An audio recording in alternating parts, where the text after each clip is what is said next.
ভুল ভুলাইয়া, ভুল ভুলাইয়া 2 এবং এ বছরের ভুল ভুলাইয়া 3। তবে হ্যাঁ বন্ধুরা, এই 3টি মুভি কিন্তু একে অপরের সাথে সংযুক্ত নয়। এর মানে 3টি মুভির গল্প ভুলাইয়া 3 এর মধ্যে কোনো সংযোগ নেই। ভুল ভুলাইয়া 3 এ আমরা সম্পূর্ণ আলাদা একটি গল্প দেখতে পাব।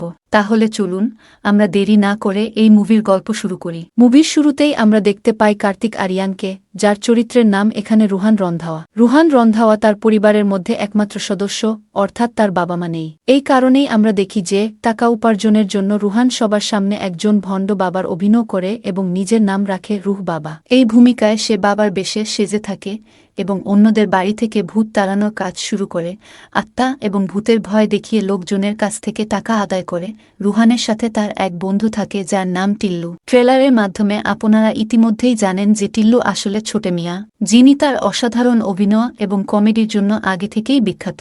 এরপর আমরা দেখি যে রুহান এবং টিল্লু অনেক বাড়িতে গিয়ে ভূতের নামে লোকজনকে ঠকায় এবং অর্থ উপার্জন করে। এইভাবে তাদের জীবন বেশ মজার ছন্দে চলতে থাকে এবং রুহ বাবা নামেও রুহান বেশ বিখ্যাত হয়ে যায়।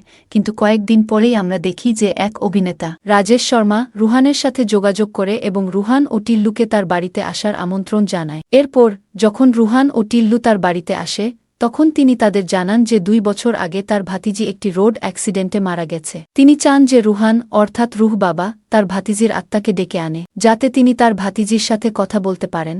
এই কথা শুনেই রুহান ও টিল্লু তাদের অভিনয় শুরু করে। রুহান রাজেশ শর্মার ভাতিজি মীরাকে ডাকার চেষ্টা করে। এরপর আমরা দেখি কয়েক সেকেন্ডের মধ্যেই মীরার আত্মা সেখানে এসে উপস্থিত হয়। এখন আমরা জানতে পারি যে মীরা আসলে আর কেউ নয়, বরং তৃপ্তি ডিমরি। কিন্তু মীরাকে দেখে রুহান ভীষণ ভয় পেয়ে যায় এবং চিৎকার করতে শুরু করে। এই মুহূর্তেই আমরা দেখি যে রাজেশ শর্মা রুহানের এই প্রতিক্রিয়া মোবাইল রেকর্ড করেছেন। এরপর মীরা প্রকাশ করে যে সে কোনো আত্মা নয়, বরং জীবিত একজন মানুষ। আসলে মীরা এবং তার মামা মিলে এই পুরো নাটক সাজিয়েছিল যাতে তারা রুহ বাবার ভণ্ডামি ফাঁস করতে পারে। সব শুনে রুহান প্রশ্ন করে কেন তারা এমনটা করছে। জবাবে মীরা জানায় যে তার একটি কাজ আছে যা সে রুহানকে দিয়ে করাতে চায়। যদি রুহান তার কথা মতো কাজটি করে, তবে তাকে 1 কোটি টাকা দেওয়া হবে। আর যদি সে কাজটি করতে অস্বীকার করে, তবে তার রেকর্ড করা ভিডিওটি সোশ্যাল মিডিয়ায় আপলোড করে দেওয়া হবে। এর ফলে শহরের সবাই জানতে পারবে যে রুহ বাবা আসলে একজন ভণ্ড এবং তার পুরো ব্যবসা বন্ধ হয়ে যাবে। এই পরিস্থিতিতে রুহানের সামনে আর কোনো উপায় থাকে না। সে ভাবে 1 কোটি টাকা পাওয়ার সুযোগের জন্য মীরার কথা মতো কাজ করা উচিত। তাই সে মীরার প্রস্তাব মেনে নেয়। এরপর মীরা এবং তার মামা রুহানকে তাদের গ্রামে নিয়ে যায়। মীরার গ্রামে এসে আমরা জানতে পারি যে তার গ্রামের নাম রক্তঘাট এবং এটি এক ধরনের রাজ্য যেখানে এখনও রাজাদের শাসন চলে। গ্রামে পৌঁছানোর পর দেখা যায় পুরো গ্রামবাসী রুহানকে সন্দেহের চোখে দেখতে শুরু করে। তারা পরস্পর বলাবলি করতে থাকে, এটাই সেই ব্যক্তি, এটাই সেই ব্যক্তি। এই বিষয়টি রুহানের কাছে খুবই অদ্ভুত মনে হয়, কিন্তু সে এই বিষয়কে উপেক্ষা করে এবং মীরার সঙ্গে তার বাড়িতে যায়। মীরা যখন রুহানকে বাড়িতে নিয়ে আসে, তখন রুহান দেখতে পায় যে মীরা এই রাজ্যের প্রাসাদেই বাস করে। এরপর রুহান জানতে পারে যে মীরা আসলে এই রাজ্যের রাজকুমারী এবং তার বাবা এই রাজ্যের রাজা। মীরার পরিবার পুরো রাজ্যটি শাসন করে এবং এই বিশাল রাজপ্রাসাদ তাদের পারিবারিক সম্পত্তি। তবে মীরা জানায় যে তার পরিবার আসলে এই রাজপ্রাসাদে বসবাস করে না, পুরো প্রাসাদটি খালি পড়ে আছে। তারা প্রাসাদের সামনের একটি ছোট খামার ঘরে থাকে। খামার ঘরে প্রবেশ করার পর রুহান মীরার পরিবারের সঙ্গে দেখা করে। এখানে মীরার বাবা রাজা সাহেব, যিনি অভিনয়শিল্পী বিজয় রাজের চরিত্রে আছেন, মীরার ছোট ভাই এবং মীরার মামিও আছেন। রুহান দেখে যে তারা একটি রাজকীয় পরিবার হওয়া সত্ত্বেও খুব দরিদ্র অবস্থায় বসবাস করছে। এটি দেখে রুহান মীরাকে জিজ্ঞাসা করে, তোমাদের কাছে তো খাবার কেনার মতো টাকা নেই, তাহলে আমাকে এখানে কি কাজের জন্য নিয়ে এসেছো? আর আমাকে 1 কোটি টাকা দেবে কিভাবে? এই প্রশ্নের জবাবে মীরা জানায় যে তারা আসলে এই রাজপ্রাসাদের মালিক এবং তারা এই প্রাসাদটি বিক্রি করতে চায়। প্রাসাদ বিক্রি করতে পারলেই মীরা সেই টাকার মধ্যে থেকে 1 কোটি টাকা রুহানকে দেবে। তবে মীরা এটাও বলে যে প্রাসাদ বিক্রি করা সহজ নয় এবং একমাত্র রুহানই এমন একটি কাজ করতে পারে যা এই প্রাসাদ বিক্রির জন্য অপরিহার্য। এরপর মীরা রুহানকে রাজ্যের প্রধান পুরোহিতের সঙ্গে পরিচয় করিয়ে দেয়, যিনি এই রাজ্যের মুখ্য পণ্ডিত। রাজপুরোহিত রুহানকে দেখেই বলে ওঠেন, আপনি অবশেষে এসেছেন, আমরা আপনার অপেক্ষায় ছিলাম। রাজপুরোহিতের এই কথা শুনে রুহান চমকে যায় এবং তাকে জিজ্ঞাসা করে, কিসের কথা বলছেন আপনি? রাজপুরোহিত তখন ব্যাখ্যা করে যে এই প্রাসাদে একটি প্রাচীন অভিশাপ রয়েছে যা যা বহু বছর ধরে তাদের পরিবারকে পীড়িত করছে। এই অভিশাপ থেকে মুক্তি পাওয়ার জন্যই তারা রুহানকে এখানে ডেকেছে। রাজপুরোহিত আরও জানান যে ভবিষ্যৎবাণী অনুসারে একজন বহিরাগতই এই অভিশাপ থেকে তাদের মুক্তি করতে পারবে। তবে অভিশাপ তোলার প্রক্রিয়াটি অত্যন্ত বিপজ্জনক এবং সাহস ও বুদ্ধিমত্তার প্রয়োজন। রুহান প্রথমে দ্বিধাগ্রস্ত হলেও 1 কোটি টাকার লোভে এবং মীরার পরিবারের সাহায্য করার জন্য অবশেষে রাজি হয়। এরপর মীরা ও তার পরিবার রুহানকে প্রাসাদের সেই স্থানে নিয়ে যায় যেখানে অভিশাপটি লুকিয়ে আছে। প্রাসাদের গভীরে প্রবেশ করার পর রুহান বিভিন্ন অদ্ভুত ঘটনার সম্মুখীন হতে থাকে। প্রাচীন প্রতিমা, গোপন কক্ষ এবং নানা ভৌতিক চিহ্ন দেখে সে বুঝতে পারে যে এই কাজটি সহজ হবে না। কিছু সময় পর থেকেই প্রাসাদের ভিতরে ভৌতিক ঘটনা ঘটতে থাকে এবং ধীরে ধীরে রুহান আবিষ্কার করতে শুরু করে যে এই অভিশাপের পেছনে আরও গভীর রহস্য লুকিয়ে আছে। রাজপ্রাসাদে নিয়ে গিয়ে রাজপুরোহিত রুহানকে একটি পেন্টিং দেখায়। পেন্টিংয়ে রুহান দেখে যে সেটি আসলে তার নিজের ছবি, যা দেখে সে অত্যন্ত বিভ্রান্ত হয়ে পড়ে। তাই সে রাজপুরোহিতকে জিজ্ঞাসা করে, এটা কি হচ্ছে? তা শুনে রাজপুরোহিত রুহানকে একটি গল্প শোনাতে শুরু করে। তিনি বলেন, আজ থেকে 200 বছর আগে এই রাজ্য ছিল অত্যন্ত সুখী ও সমৃদ্ধ। তখন এখানে রাজ্য শাসন করতেন এক রাজা এবং তার একটি কন্যা ছিল, তার নাম মঞ্জুলিকা। মঞ্জুলিকা সব বিষয়ে অত্যন্ত গুণী ছিল। সে পড়াশোনায় বিদ্বান, বুদ্ধিমতী ছিল এবং সব ধরনের অস্ত্র চালানোতে পারদর্শী। এমনকি সে রাজ্য পরিচালনায়ও দক্ষ ছিল। তাই যখন মঞ্জুলিকা মাত্র 12 বছর বয়সে পৌঁছেছিল, তখন থেকেই সে মনে করতে শুরু করে যে সে একদিন এই রাজ্য শাসন করবে। কিন্তু এরপর এক দাসীর গর্ভে রাজার একটি পুত্র সন্তানের জন্ম হয়। রাজা তার ছেলের প্রতি গভীরভাবে প্রেমময় হয়ে ওঠেন, যা দেখে মঞ্জুলিকার মনে প্রচণ্ড ক্ষোভ জন্মায়। সে তার ছোট ভাইয়ের প্রতি ঈর্ষা অনুভব করতে শুরু করে, কারণ রাজার সব স্নেহ তার ছেলের প্রতি ছিল এবং তাকে রাজ্যের উত্তরাধিকারী হিসেবে মেনে নেন। তবে মঞ্জুলিকার কিছুটা স্বস্তি ছিল, কারণ সে মনে করত যে তার ভাই আসলে দাসীর সন্তান, তাই রাজা তাকে কখনোই শাসক হিসেবে মেনে নেবেন না। কিন্তু যখন মঞ্জুলিকা ও তার ভাই উভয়ই বড় হয়ে যায়, রাজা তার ছেলে অর্থাৎ মঞ্জুলিকার ভাইকে রাজ্যের নতুন রাজা হিসেবে ঘোষণা করে। এটি দেখে মঞ্জুলিকার রাগ সীমাহীন হয়ে পড়ে। সে সেই রাতেই তার ভাইয়ের ঘরে যায় এবং একটি ছুরি দিয়ে তাকে হত্যা করে। রাজা যখন জানতে পারেন যে মঞ্জুলিকা এই কাজ করেছে, তখন তার হৃদয়ে দুঃখ ও ক্রোধের সঞ্চার ঘটে। তার পুত্রকে মেরে ফেলার পর রাজা খুব রাগান্বিত হন এবং এজন্যই রাজা মঞ্জুলিকাকে মৃত্যুদণ্ড দেন এবং এই কারণে রাজ্যের সেনাবাহিনী মঞ্জুলিকাকে ধরে রাজপ্রাসাদের মধ্যে পুড়িয়ে মারে। কিন্তু মৃত্যুর পর মঞ্জুলিকা একটি শক্তিশালী আত্মা হয়ে উঠল এবং আত্মা হয়ে ওঠার পর মঞ্জুলিকা তার বাবা অর্থাৎ রাজ্যের রাজাকে হত্যা করে। কিন্তু তখনকার রাজ পুরোহিতরা মঞ্জুলিকার আত্মাকে থামানোর পরিকল্পনা করে যাতে সে আর কাউকে ক্ষতি না করতে পারে। এরপর তার জন্য একটি বৃহৎ যজ্ঞ করা হয় এবং সেই যজ্ঞ থেকে একটি শক্তিশালী তেল তৈরি করা হয়, সেই তেল যা মঞ্জুলিকার আত্মাকে দুর্বল করতে পারে। তারপর সেই তেলের সাহায্যে মঞ্জুলিকার আত্মাকে একটি ঘরের ভেতর বন্দী করা হয় এবং সিদ্ধির সাহায্যে সেই ঘরটি বন্ধ করে দেওয়া হয় যাতে মঞ্জুলিকার আত্মা সেই ঘর থেকে বের হতে না পারে। এখন মঞ্জুলিকার সেই আত্মা এই রাজপ্রাসাদের ঘরের মধ্যে বন্দী রয়েছে 200 বছর ধরে। কিন্তু ঘরে বন্দী থাকার পরও সে রাজপ্রাসাদের মধ্যে কাউকে ঠিকভাবে থাকতে দেয়নি এবং এখন রাজপ্রাসাদে বসবাসকারী মানুষের জীবন বিপদের সম্মুখীন হওয়ায় নতুন রাজা এবং তার পরিবারগুলি গোয়াল ঘরে বসবাস শুরু করে। এজন্য সেই সময় থেকে রাজপ্রাসাদ খালি পড়ে রয়েছে। এখন এই পুরো কাহিনী বলার পর রাজপুরোহিত রুহানকে বলেন যে আসলে তার পূর্বপুরুষরা অর্থাৎ সেই সময়ের রাজপুরোহিতরা এক সময় একটি ভবিষ্যদ্বাণী করেছিলেন এবং ভবিষ্যদ্বাণীতে তারা বলেছেন যে এই রাজপ্রাসাদের ভিতরে যে আত্মা বন্দী আছে তাকে মুক্তি দেওয়ার জন্য এই রাজপ্রাসাদ থেকেই কেউ পুনর্জন্ম নেবে এবং যখন সে পুনর্জন্ম নিয়ে আসবে তখনই সে সেই আত্মাকে মুক্ত করে পুরো রাজ্যে শান্তি প্রতিষ্ঠা করবে। এবং তার অর্থাৎ রাজপুরোহিতের বিশ্বাস যে রুহান সেই সময়ের রাজকুমারের পুনর্জন্ম, সে এখন মঞ্জুলিকার আত্মাকে মুক্তি দিবে। রাজপুরোহিত রুহানকে বলে যে এই কাজ সরাসরি করা সম্ভব নয়, কারণ এটি করতে হলে একটি পদ্ধতি অনুসরণ করা আবশ্যক এবং সেই পদ্ধতি শুধুমাত্র দুর্গা অষ্টমী উপলক্ষে করা যায় এবং দুর্গা অষ্টমী আর কয়েকদিন পরেই আসবে। তাই দুর্গা অষ্টমীর দিনে তারা যজ্ঞ করবে এবং শুধুমাত্র তারপরই রুহান রাজপ্রাসাদের সেই দরজা খুলে মঞ্জুলিকার আত্মাকে মুক্তি দিবে। এখন রাজপুরোহিত এইসব বলার পর সেখান থেকে চলে যায়। রাজপুরোহিত সেখান থেকে চলে যাওয়ার সঙ্গে সঙ্গে রুহান মীরাকে বলে যে রাজপুরোহিতের কথা শুনে তার খুব ভয় লাগছে এবং সে এখানে কোনো আত্মার সঙ্গে লড়াই করার জন্য প্রস্তুত নয়। কিন্তু এটি শুনে মীরা রুহানকে বলে যে আসলে তার ভয় পাওয়ার কোনো প্রয়োজন নেই, কারণ সে জানে যে আত্মা বলে কিছু নেই এবং তাই যদি তার ইচ্ছে হয় তবে সে সেই ঘরটি এখনই খুলে দিতে পারে। কিন্তু সে এটা করছে না কারণ তার পরিবারের সদস্যরা তাকে অঙ্গীকার দিয়েছে যে সে কখনও সেই দরজাটি খুলবে না। এবং এজন্য মীরা রুহানকে বলে যে এখন পর্যন্ত যা কিছু হয়েছে সব তার পরিকল্পনা অনুযায়ী হয়েছে এবং তাই দুর্গা অষ্টমী আসার সঙ্গে সঙ্গেই রুহান সেই দিন সহজে সেই দরজাটি খুলে দেবে। এরপর গ্রামের সকল মানুষের মনের ভ্রম দূর হয়ে যাবে এবং তুমি বলবে এখানে যে আত্মা ছিল সে চলে গেছে এবং তারপর আমরা এই প্রাসাদকে বিক্রি করতে পারব। এবং আমরা দেখতে পাই যে রুহানও মীরার কথায় রাজি হয়। এখন মীরার কথা শুনে তার পুরো পরিবার আবার রাজপ্রাসাদে ফিরে আসে, কারণ সকলেই বিশ্বাস করে যে রুহান তাদের মঞ্জুলিকার আত্মা থেকে বাঁচিয়ে রাখবে।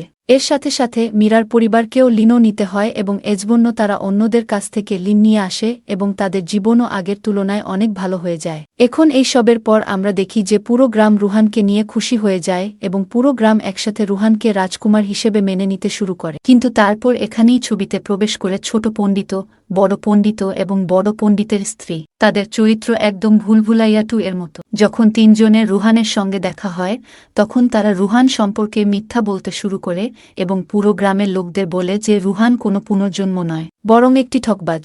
কিন্তু আমরা দেখি গ্রামের কোনো লোক তাদের কথা বিশ্বাস করে না এবং রুহানও তাদের সামনে একটু অভিনয় করে। সে তাদের বলে যে তার মনে পড়ছে যে তার পূর্বজন্মে তারা তিনজন তার চাকর ছিল, তাই এই জন্মে আবারও তারা তিনজন মিলেই তার বাড়ির চাকর হয়ে কাজ করবে। এরপর আমরা দেখি যে তারা তিনজন রাজপ্রাসাদে এসে কাজ করতে শুরু করে। যদিও দেখা যায় এই পুরো দৃশ্যটি এখানে কমেডির জন্য করা হয়েছে। এসবের পর আমরা দেখি যে রাজপ্রাসাদের ভিতরে মঞ্জুলিকার ঘরে হঠাৎ করেই তীব্র বাতাস বইতে শুরু করে এবং সেই রাতের তীব্র বাতাসের কারণে দরজা নিজেই খুলে যায় এবং আমাদের দেখানো হয় যে মঞ্জুলিকার আত্মা মুক্ত হয়ে গেছে।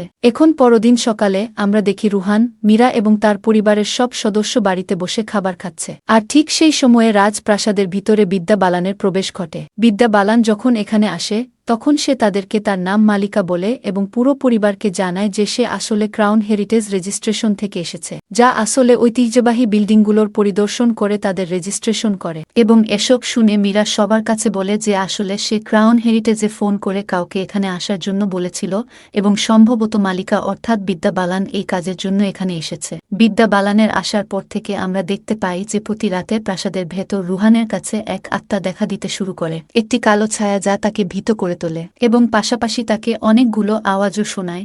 এই কারণে এসব ভয় পেয়ে পরের দিন রুহান সেখান থেকে চলে যেতে শুরু করে। কিন্তু যখন রুহান প্রাসাদের দরজায় পৌঁছায় তখন সে দেখে যে তার বন্ধু টিল্লু সেখানে এসে পৌঁছেছে এবং সেখানে টিল্লু তার সঙ্গে বলে যে আসলে তারা কিছুদিন আগে যেই ক্লায়েন্টকে ঠকিয়েছিল সেই ক্লায়েন্ট একজন এসিপির ভাই এবং এজন্য সেই এসিপি তাদেরকে ধরার জন্য খুঁজছে এবং এই কারণে সে এখানে লুকিয়ে এসেছে। টিল্লুর কথা শুনে রুহান বুঝতে পারে যে এখন সে এই প্রাসাদ থেকে বের হতে পারবে না, কারণ যদি সে বাইরে যায় তবে তাকে সেই এসিপি, যার নাম এসিপি রাঠোর, ধরে জেলে পাঠিয়ে দেবে এবং এজন্য এখন তাকে এবং টিল্লুকে রাজপ্রাসাদেই থাকতে হবে। কিন্তু এবার যখন রাত হয় রুহান মীরার সঙ্গে দেখা করে, তবে এখানে সে লক্ষ্য করে যে প্রাসাদের মধ্যে কিছু অদ্ভুত ঘটনা ঘটছে। যেমন এই রাতে তারা দুজনেই একটি কালো ছায়া দেখতে পায় এবং অনেক অদ্ভুত আওয়াজ শোনে। এবং শুধু তাই নয়, যখন তারা মঞ্জুলিকার ঘরের কাছে পৌঁছায় তখন তারা দেখে যে ঘরটি খোলা আছে এবং ঘরের মধ্যে একটি কালো ছায়া দাঁড়িয়ে আছে এবং কালো ছায়াকে দেখে তাদের দুজনেরই খুব ভয় লাগে। কিন্তু তখনই আমরা দেখতে পাই বিদ্যা বালান তাদের কাছে আসে এবং তাদের নিয়ে সোজা মঞ্জুলিকার ঘরে প্রবেশ করে এবং যে কালো ছায়া ঘরে তাদের সামনে দাঁড়িয়েছিল বিদ্যা বালান সেটিকে চড় মেরে তার মুখোশ খুলে দেয়। এরপর আমরা জানতে পারি যে সে আর কেউ নয়, বড় পণ্ডিতের স্ত্রী। এবং এরপর বড় পণ্ডিত এবং ছোট পণ্ডিত সেখানে আসে। এরপর রুহান এবং মীরা বুঝতে পারে যে আসলে এই মঞ্জুলিকার ঘরটি আগে থেকেই খোলা ছিল এবং এই তিনজন মিলে কিছু সময় ধরে সবাইকে ভয় দেখাচ্ছে। রুহান তাদের প্রশ্ন করে যে আসলে এখানে কি চলছে এবং তারা এমন কেন করছে। তখন তারা রুহান এবং মীরাকে জানায় যে আসলে 2 বছর আগে যখন তারা এই প্রাসাদে আসে তখন তারা দেখেছিল যে মঞ্জুলিকার ঘরটি বাতাসে খুলে গিয়েছে, কিন্তু ঘরটি খুললেও কোনো সমস্যা হয়নি। তাই তারা বুঝতে পারে যে এই ঘরের মধ্যে কোনো আত্মা বন্দী ছিল না, অর্থাৎ সবাইকে মিথ্যা গল্প শোনানো হয়েছে এত বছর ধরে ভয় দেখানোর জন্য। কিন্তু এই বিষয়টি জানার পরও তারা কাউকে সত্যি কথা বলেনি, বরং তারা ভাবল যে তাদের এই বিষয়ের সুবিধা নেওয়া উচিত এবং সবাইকে ভয় দেখিয়ে রাখা উচিত যাতে তারা এই প্রাসাদে স্বাধীনভাবে থাকতে পারে এবং কেউই ভিতরে আসতে না পারে। কিন্তু কয়েকদিন আগে রুহান এখানে আসার কারণে সকলের মন থেকে মঞ্জুলিকার ঘরের ভয় চলে গেছে এবং তাই কয়েকদিন ধরে তারাই রুহানকে ভয় দেখাচ্ছিল যাতে রুহান মঞ্জুলিকাকে সত্যি বলে মানতে শুরু করে এবং এখান থেকে চলে যায়। এরপরই পুরো গ্রামের মনে আবার মঞ্জুলিকার ভয় ফিরে আসবে এবং তাহলে প্রাসাদে আর কেউ আসবে না এবং তারা তিনজন প্রাসাদে স্বাচ্ছন্দ্যে থাকতে পারবে। কিন্তু এখন আসলে তাদের এই গোপন কথা ফাঁস হয়ে গেছে। সাথে সাথেই রুহান এবং মীরা বুঝে যায় যে এই ঘরের মধ্যে কোনো আত্মা ছিল না। এই ঘরটি শুধুমাত্র ভয় দেখানোর জন্য রাখা হয়েছে। এই কারণে রুহান এবং মীরা পরের দিন পুরো গ্রামের লোকদের একত্রিত করে এবং রুহান সবার সামনে মিথ্যা বলে সেই ঘরটি খুলে দেয় এবং সকলকে বিশ্বাস করাতে সক্ষম হয় যে সে মঞ্জুলিকার আত্মাকে বিতাড়িত করেছে। এরপর আমরা দেখি পুরো গ্রাম বেশ খুশি হয়ে যায়। কিন্তু তারপরই গ্রামটির রাজপুরোহিত তিনি সেখানে আসেন এবং রুহানকে বলে যে তিনি কেন ঘরটি খুলে দিয়েছেন। এটা শুনে রুহান এবং মীরা তাকে জানান যে আসলে সেই ঘরটি 2 বছর আগে থেকেই খোলা ছিল এবং তারা এখন বুঝতে পেরেছে যে ওই ঘরের ভিতরে কোনো আত্মা নেই। রাজপুরোহিত এই কথা শুনে কিছুই বুঝতে পারে না। এদিকে আমরা দেখতে পাই যে রাজমহলে কিছু নির্মাণ কাজ চলছে। তাই 2 শ্রমিক যখন একটি দেওয়ালে হাতুড়ি মারতে শুরু করে তখন পুরো দেওয়ালটি ভেঙে পড়ে যায় এবং দেখা যায় যে দেওয়ালের পেছনে একটি টানেল তৈরি হয়েছে। যখন বাড়ির লোকেরা টানেলের কথা জানতে পারে তখন রুহান, মীরা, রাজপুরোহিত এবং বাড়ির কিছু গুরুত্বপূর্ণ সদস্য সেই টানেলের ভেতরে প্রবেশ করে। যখন তারা টানেলের নিচে পৌঁছায় তখন তারা দেখতে পায় যে সেখানে একটি ঘর আছে এবং এই ঘরের দরজাও ঠিক একইভাবে তালাবদ্ধ করা হয়েছে যেভাবে মঞ্জুলিকার ঘরটি ছিল, অর্থাৎ এই দরজার উপরেও অনেক সিদ্ধি রয়েছে। এই দরজা দেখে রাজপুরোহিত কিছুই বুঝতে পারে না, তাই তিনি রুহান এবং মীরাকে বলে যে তার পূর্বপুরুষদের অনেক বই রয়েছে এবং তিনি বাড়ি ফিরে সেগুলি পড়বেন এই ঘরটি সম্পর্কে জানার। এরপর তিনি ওই ঘরটি সম্পর্কে জানার জন্য বেরিয়ে যায়। কিন্তু এর পরপরই আমরা দেখি যে রুহান এবং মীরা একসাথে সেই দরজাটি খুলে দেয়। যখন দরজাটি খুলে যায় তখন চারপাশে একটি প্রচণ্ড ঝড় বয়ে যায় এবং মনে হয় যেন কিছু ভয়াবহ ঘটনা ঘটছে। অন্যদিকে আমরা দেখি রাজপুরোহিত বই পড়ে সেই ঘরের সব কিছু জানতে পারে, কিন্তু ঠিক তখন সে অনুভব করে যে কিছু ভয়াবহ ঘটনা ঘটছে। তাই তিনি দ্রুত রাজমহলে ফিরে আসেন এবং দেখে যে রুহান ওই দরজাটি খুলে ফেলেছে। রাজপুরোহিত এটা দেখে খুবই রেগে যায় এবং রুহানকে বলে যে তাদের এভাবে দরজাটি খুলে ফেলা উচিত হয়নি, কারণ তিনি সম্প্রতি তার পূর্বপুরুষের বইয়ে পড়েছেন যে আসলে রাজা এবং রানীর 2টি মেয়ে ছিল, অর্থাৎ মঞ্জুলিকার একটি বড় বোনও ছিল যার নাম ছিল অঞ্জলিকা। অঞ্জলিকা এবং মঞ্জুলিকা 2 বোন ছিল, কিন্তু অঞ্জলিকার সম্পর্কে তেমন কিছু জানা যায়নি। এমনকি রাজপুরোহিত তার সম্পর্কে জানতেন না, বরং বই পড়ার মাধ্যমেই এই তথ্য পেয়েছেন। এর কিছু সময় পর আমরা দেখতে পাই যে ওই রাতে রাজমহলের বাইরে মাধুরী দীক্ষিত দাঁড়িয়ে আছেন এবং আমাদের মনে হয় যে মাধুরী দীক্ষিত হলেন অঞ্জলিকা। এর মাধ্যমে 2 বোনের বিদ্যা বালান অর্থাৎ মঞ্জুলিকা এবং মাধুরী দীক্ষিত অর্থাৎ অঞ্জলিকা মহলে প্রবেশ ঘটে। এরপর মাধুরী দীক্ষিত ভেতরে প্রবেশ করে এবং পুরো পরিবারের সাথে পরিচিত হন। তিনি জানান যে তিনি আসলে একজন ধনী মহিলা এবং এই পুরো মহলটি কিনতে এসেছেন। তবে মহলটি কিনতে যাওয়ার আগে তিনি কিছুদিন এখানে থাকতে চান। মহলটিকে ভালোভাবে পর্যবেক্ষণ করবেন এবং তারপর চুক্তি করবেন। আমরা দেখতে পাই যে পরিবারের সদস্যরা এই ব্যাপারে রাজি হয়ে যায়। এখন বাড়ির ভিতরে মঞ্জুলিকা এবং অঞ্জলিকা উপস্থিত থাকাকালীন আমরা দেখি যে তারা একে অপরের গলা টিপতে শুরু করে, তবে কিছু সময় পরে তারা একে অপরের গলা ছেড়ে দেয় এবং চলে যায়। 2 বোনের আসার পর থেকেই অদ্ভুত ঘটনা ঘটতে শুরু করে। যেমন একদিন রুহান এবং মীরা অঞ্জলিকা অর্থাৎ মাধুরী দীক্ষিতকে মন্দিরে নিয়ে যাওয়ার সময় তিনি বলেন যে তিনি মন্দিরে যাবেন না এবং বলেই সে উভয়ের ওপর চিৎকার করতে শুরু করে। এছাড়াও আমরা দেখতে পাই যে ওই মহলটি কিনতে আরেকজন পুরুষ আসে যার নাম ভিকি খন্না। কিন্তু ভিকি খন্নাকে দেখে মঞ্জুলিকা অর্থাৎ বিদ্যা বালান খুবই অস্বস্তি অনুভব করে। তিনি রাগান্বিত হয়ে একা একা চিৎকার করে বলে যে যত কিছুই হোক তিনি অঞ্জলিকার মহলটি বেচতে দেবেন না।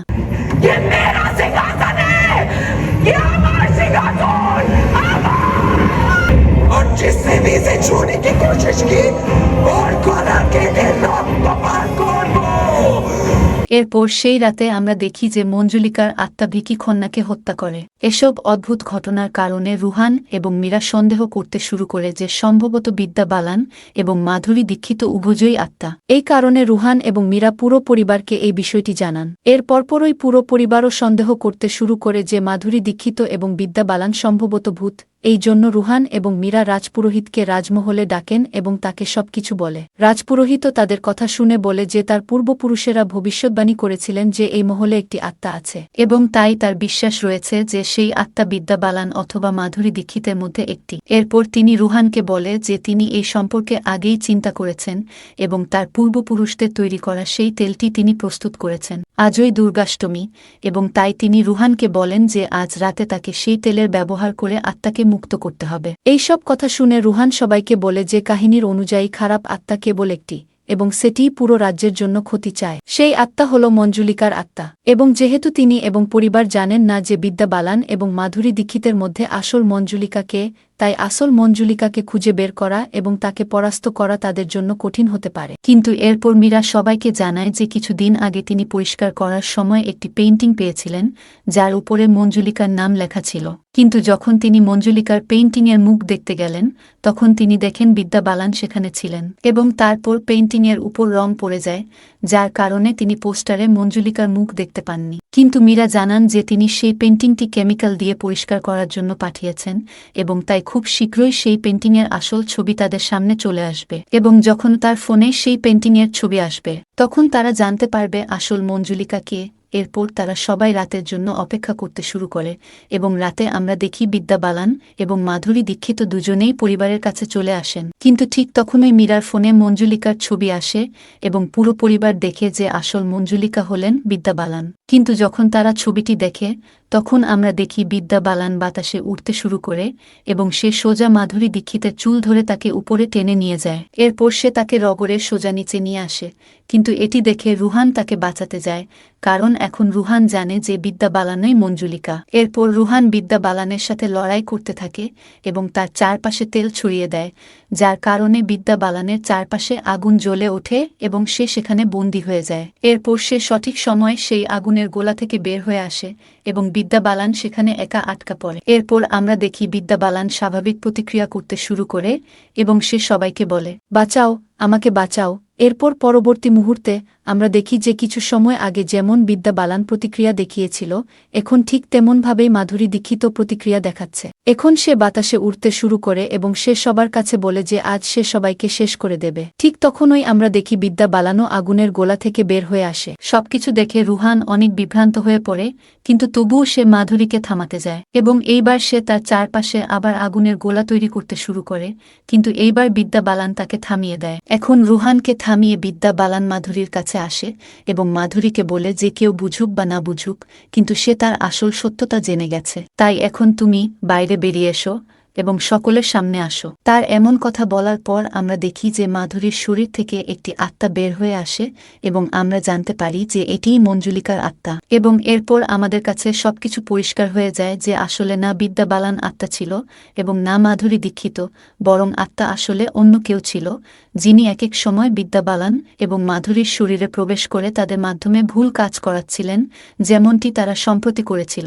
এবং এ কারণেই সবার মনে হচ্ছিল যে আত্মা বিদ্যা বালান অথবা মাধুরী একজন, কিন্তু এখন এটি পরিষ্কার হয় যে আত্মা অন্য কেউ। তবে এখানে পুরো পরিবার দেখে যে আসল মঞ্জুলিকার আত্মার মুখে একটি কালো রঙের মাস্ক রয়েছে, তাই সবাই তাকে বলে যে তার মুখের মাস্কটা সরিয়ে ফেলুক এবং আমাদের দেখাক সে আসলে কেমন দেখতে। এখন মঞ্জুলিকার আত্মা যখন তার মাস্ক সরায় তখন তার মুখ দেখে সবাই হতবাক হয়ে যায়, কারণ আসলে সে আত্মা মঞ্জুলিকার বা অঞ্জলিকার নয়, বরং বাস্তবে সে রাজকুমারের আত্মা, মানে কার্তিক আর্জনের। এখন রাজকুমারের মুখ দেখে সবাই অবাক হয়ে যায়, কিন্তু তারপর রাজকুমার সকলকে তার গল্প বলে। রাজকুমার সবার কাছে বলে যে 200 বছর আগে তার বাবা পুরো রাজ্যের রাজা ছিলেন এবং তার পরিবারের 2 বড় বোন ছিল, যারা হলো অঞ্জলিকা এবং মঞ্জুলিকা। কিন্তু রাজা অঞ্জলিকা এবং মঞ্জুলিকাকে বাদ দিয়ে তার ছেলেকে রাজা বানান এবং এ কারণে অঞ্জলিকা এবং মঞ্জুলিকার খুব রাগ হয় এবং তারা দুজন মিলে রাজকুমারকে মারার সিদ্ধান্ত নেন এবং তাই সেই রাতেই তারা দুজন রাজকুমারের ঘরে যান যাতে রাজকুমারকে চাকু দিয়ে মারতে পারেন।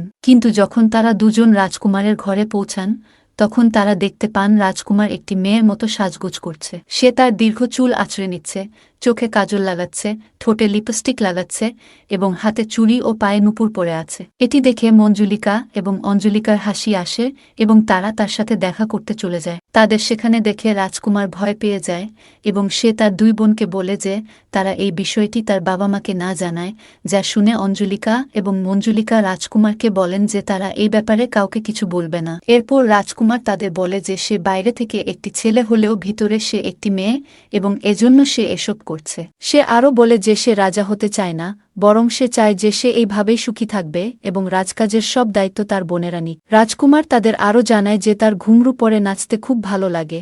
এরপর অঞ্জলিকা এবং মঞ্জুলিকা একটি পরিকল্পনা তৈরি করে এবং তারা তাদের ভাইকে বলে যে যদি সে নাচতে চায় তবে সে নাচতে পারে এবং তারা এই ব্যাপারে তার বাবা মাকে কিছু জানাবে না। তারপর আমরা দেখি যে তারা দুজন মিলেই রাজকুমারকে নাচাতে শুরু করে। কিন্তু ঠিক এই সুযোগে মঞ্জুলিকা সরাসরি তার পিতার কাছে যায়। তখন সেই সময় রাজা তার সভায় বসেছিলেন এবং সেখানে মঞ্জুলিকা চিৎকার করে তার বাবা মাকে জানান যে যেই ছেলেকে তিনি রাজা বানিয়েছেন সে আসলে একটি হিজড়া এবং যদি তারা বিশ্বাস না করে তবে তারা নিজেরাই তা দেখে নিতে পারে। এরপর রাজা এবং সব মন্ত্রীরা রাজকুমারের কাছে আসে। সেখানে রাজা নিজের চোখে দেখে যে রাজকুমার মেয়েদের মতো সেজে আছে এবং মেয়ের মতো নাচানাচি করছে এবং এটা দেখে রাজা খুব রেগে যায় এবং তিনি তার সেনাকে বলে যে তার পুত্রকে মৃত্যুদণ্ড দেওয়া হোক এবং তাকে জীবন্ত পুড়িয়ে মারা হোক। এরপরে আমরা দেখি যে রাজকুমারকে জীবন্ত পুড়িয়ে মারা হয় এবং তারপর আমরা জানতে পারি যে অনেক বছর আগে মঞ্জুলিকাকে নয় বরং রাজকুমারকেই পুড়িয়ে মারা হয়েছিল। তবে রাজকুমারকে মৃত্যুদণ্ড দেওয়ার সাথে সাথে রাজা তার দুই কন্যাকে বলে যে যদি তোমরা চাইতে তবে আমাকে এই কথা একা একা বলতে পারতে, কিন্তু তবুও তোমরা রাজ্য শাসনের লোভে এই সব কথা সবার সামনে বলেছ এবং এই রাজ্যের রাজকুমারের আসল পরিচয় সবার সামনে তুলে ধরেছ, যার জন্য আমার সব সম্মান নষ্ট হয়ে গেছে। এরপর রাজা তার দুই কন্যাকে শাস্তি দিয়ে বলেন যে আজ থেকে মঞ্জুলিকাকে তার ভাইয়ের হত্যাকারী হিসেবে গণ্য করা হবে এবং শুধু তাই নয়, অঞ্জলিকাকে রাজা তার রাজ্য থেকে বের করে দেন এবং সবাইকে বলেন যে এখন যে ইতিহাস লেখা হবে সেখানে অঞ্জলিকার নাম থাকবে না, বরং তিনি চান যে অঞ্জলিকাকে ইতিহাস থেকে মুছে ফেলা হোক। যদিও এসব ঘটনার পর আমরা দেখি যে রাজকুমার মারা যাওয়ার পরে আত্মা হয়ে যায় এবং প্রতিশোধ নিতে প্রথমে রাজাকে হত্যা করে। এরপর রাজপুরোহিতরা যজ্ঞ করেন যা আসলে রাজকুমারের আত্মাকে বন্দী করার জন্য করা হয় এবং তাই যখন তাদের যজ্ঞ শেষ হয় তখন তারা সেই নিচের টানেলের ঘরে রাজকুমারের আত্মাকে বন্দী করে এবং সিল করে দেয়। সেই টানেলের বাইরে একটি দেয়াল নির্মাণ করা হয় যাতে সেই টানেলের সম্পর্কে কেউ জানতে না পারে। এরপর তারা পুরো ইতিহাসে এই কথা প্রচার করে যে যখন রাজা রাজকুমারকে নতুন রাজা বানালেন তখন মঞ্জুলিকা রাগের মাথায় রাজকুমারকে হত্যা করেছে, যার জন্য রাজা তাকে মৃত্যুদণ্ড দিয়েছেন এবং তারপর রাজকুমারের আত্মা মঞ্জুলিকার সেই আত্মা হয়ে গেল। তারপর এই মিথ্যা কাহিনীকে সত্য রাখতে সেই সময়ে রাজপুরোহিতরা রাজমহলের মধ্যে একটি নতুন ঘর খুঁজে নেয় এবং সেই ঘরকে ভুয়া সিল করে দেন এবং এটি প্রচার করে যে এখানে মঞ্জুলিকার আত্মা বন্দী রয়েছে, কিন্তু আসলে সেই ঘরের ভিতরে কিছুই নেই। এরপর রাজকুমারের গল্প শেষ হয় এবং এভাবেই আমরা ইতিহাসের সমস্ত সত্যি জানতে পারি। তবে এরপরে রাজকুমারের আত্মা সবার কাছে বলে যে এখন সে এখানে উপস্থিত সকলকে হত্যা করবে এবং সে তার দুই বোনকেও মারবে যারা পুনর্জন্ম নিয়েছে। কিন্তু যখন রাজকুমারের আত্মা সকলকে হত্যা করতে যায় তখন সে অজান্তেই সেই স্থানে দাঁড়িয়ে পড়ে যেখানে তেল ছড়িয়ে রয়েছে এবং এজন্য রাজকুমারের আত্মা সেখানে আটকে যায় এবং নড়তেও পারে না। এটি দেখে রাজপুরোহিত অঞ্জলিকা এবং মঞ্জুলিকারকে বলে যে আসলে তার পূর্বপুরুষের ভবিষ্যদ্বাণী সত্যি হয়ে গেছে, কারণ তার পূর্বপুরুষরা ভবিষ্যদ্বাণী করেছিলেন যে এই রাজমহলের ভিতরে যে আত্মা বন্দী রয়েছে তাকে মুক্ত করতে রাজ পরিবারের কেউ পুনর্জন্ম নেবে। তাহলে এখন রাজপুরোহিত বুঝতে পারে যে পুনর্জন্ম রুহানের নয় বরং মঞ্জুলিকা এবং অঞ্জলিকার হয়েছে যাতে তারা তাদের ভাইয়ের আত্মাকে শেষ করতে পারে। এরপর রাজপুরোহিত উভয়ের হাতে একটি মশাল দেন এবং বলেন যে তারা এই মশাল দিয়ে রাজকুমারের আত্মাকে জ্বালিয়ে দিতে যেন আত্মাটি শেষ হয়ে যায়। কিন্তু আমরা দেখি যে যখন অঞ্জলিকা এবং মঞ্জুলিকা মশালটি নিয়ে রাজকুমারের দিকে এগিয়ে যায় তখন তারা রাজকুমারের কাছে পৌঁছে থেমে যায় এবং তারপর তারা তাদের হাতে থাকা মশালগুলো ফেলে দেয় এবং তাদের ভাইকে বলে আমরা গত জন্মেও তোমার সাথে ভুল করেছি এবং সম্ভবত এই জন্মেও আমরা তোমার সাথে ভুল করতে যাচ্ছিলাম, কিন্তু এখন আমরা আমাদের ভুল বুঝতে পেরেছি এবং আমাদের ভুল হলো যে আমরা কখনোই তোমাকে বুঝতে পারিনি এবং তোমার সাথে কখনো আমরা ভালো ব্যবহার করিনি, বরং তুমি যা কিছু করেছ তা একদম সঠিক ছিল, কারণ পিতা তোমাকে মৃত্যুদণ্ড দিয়েছিল, তোমাকে জীবন্ত জ্বালিয়ে মারা হয়েছিল, পিতাকে হত্যা করে নিজের প্রতিশোধ নিয়েছ তুমি। কিন্তু এখন আমরা দুই বোন চাই যে তুমি অর্থাৎ আমাদের ভাই আমাদের ক্ষমা করে দাও, কারণ আমরা গত জন্মে তোমার সাথে যা করেছি তা আমাদের করা উচিত ছিল না, তুমি আমাদের ক্ষমা করে দাও। রাজকুমারের আত্মা যখন তার দুই বোনের কথাগুলো শোনে তখন সে খুবই আবেগপ্রবণ হয়ে যায়। কিন্তু যেহেতু দুই রাজকুমারীর তাদের ভুলের জন্য অনুশোচনা হচ্ছে তাই আমরা দেখি রাজকুমারের আত্মা মুক্তি পেয়ে যায় এবং সে হাসি খুশিতে সেখান থেকে অদৃশ্য হয়ে যায়। আর এভাবেই এই সিনেমার সমাপ্তি ঘটে। তাহলে বন্ধুরা, এটি ছিল ভুল ভুলাইয়া 3 সিনেমার গল্পের উপর ভিডিও। আপনাদের ভিডিওটি কেমন লাগলো সেটা অবশ্যই আমাকে কমেন্টের মাধ্যমে জানাবেন। Good bye.